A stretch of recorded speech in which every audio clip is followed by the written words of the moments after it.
सरधना के पूर्व चेयरमैन निजाम अंसारी के आवास पर सपा मजदूर सभा के प्रदेश अध्यक्ष राम सिंह यादव ने पत्रकारों से बात करते हुए भाजपा सरकार पर जमकर निशाना साधा। उन्होंने बताया कि भाजपा सरकार के गलत फैसलों से अर्थव्यवस्था की हालत खराब हो गई है।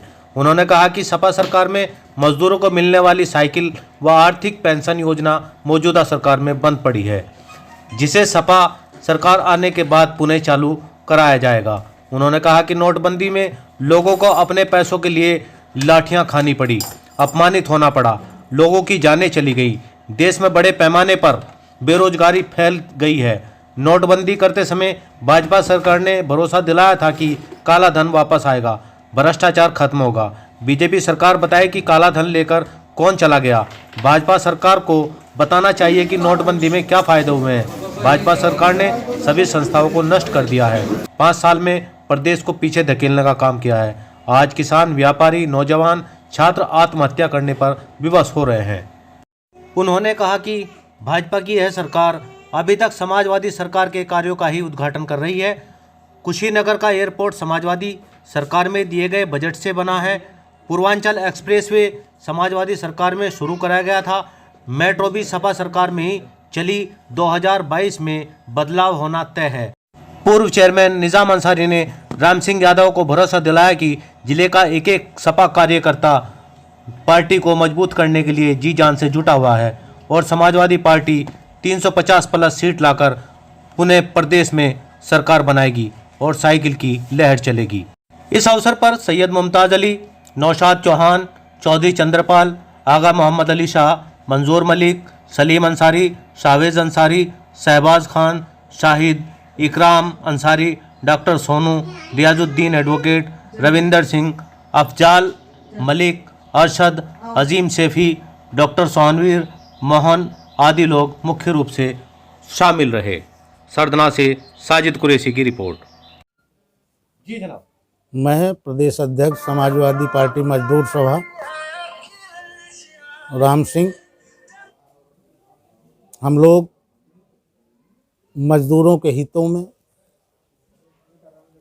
किए गए कार्यों में अपनी सरकार द्वारा और वर्तमान सरकार में जो मजदूरों को हनन किया गया है उसके लिए अपने मजदूर भाइयों के बीच में जा रहे हैं। उनसे अपील कर रहे हैं कि 22 में समाजवादी पार्टी की सरकार लाके अपने नैतिक मूल्यों, संविधान तथा अपने नैतिक हकों की रक्षा की जाए, मजदूर भाइयों को उनका हक मिल सके। इसकी लड़ाई निरंतर हम लोग लड़ते आ रहे हैं और इसी चुनावी बेला में हम लोग इसलिए आए हैं कि हमारे मजदूर भाइयों को, जिनको जानकारी नहीं है हमारे साथ क्या हुआ है क्या नहीं हुआ है, उस चीज़ को हम बताने का काम कर रहे हैं और उनसे निवेदन कर रहे हैं कि समाजवादी पार्टी को वोट दें, जिससे कि उनके बच्चों का विकास हो, 300 यूनिट बिजली फ्री मिले। और जब तक हमारी सरकार रहेगी, जब हमारी पिछली सरकार रही, हमने मजदूरों को पूरे प्रदेश में 8.5 लाख साइकिल बांटने का काम किया श्रम विभाग द्वारा। इस सरकार में उस योजना का भी अंत कर दिया गया।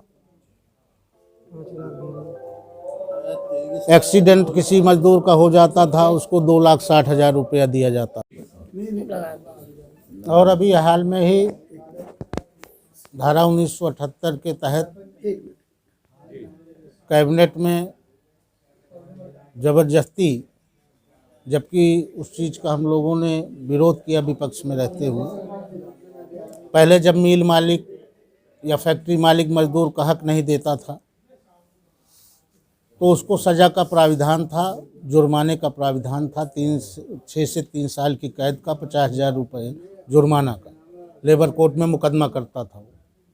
वर्तमान सरकार ने जुर्माना राशि 1 लाख कर दी, लेकिन सज़ा का प्राविधान पूर्णतः खत्म कर दिया कि हमारा लेबर अब कहीं जाके लेबर कोर्ट में मुकदमा नहीं कर पाएगा, जिससे उसका सरासर हनन होगा। और बीते वर्षों में कॉरपोरेट कितने बढ़ते चले गए और मध्यम वर्ग कितना निचले स्तर पे आ गया, आर्थिक स्थिति इतनी गिरती चली गई, जबकि एक साबुन की टिकिया से लेके, ब्रश से लेके, मंजन से लेके, कपड़े से लेके, जूते तक में जीएसटी ली जा रही है। फिर भी देश की आर्थिक व्यवस्था क्यों नीचे है? मैं इसके लिए अपने भाजपा के साथियों से जवाब मांगता हूँ। हम लोग मजदूर भाइयों से अपील कर रहे हैं कि यह चुनाव नहीं है, एक आंदोलन है, और इस चुनाव में हमें कहीं से भी चूकना नहीं है, नहीं तो यह देश बिक जाएगा। और देश बिकने की रक्षा केवल किसान और मजदूर करता है, क्योंकि 15 करोड़ जनसंख्या में 6.5 करोड़ जनसंख्या मजदूर और किसान है। धन्यवाद।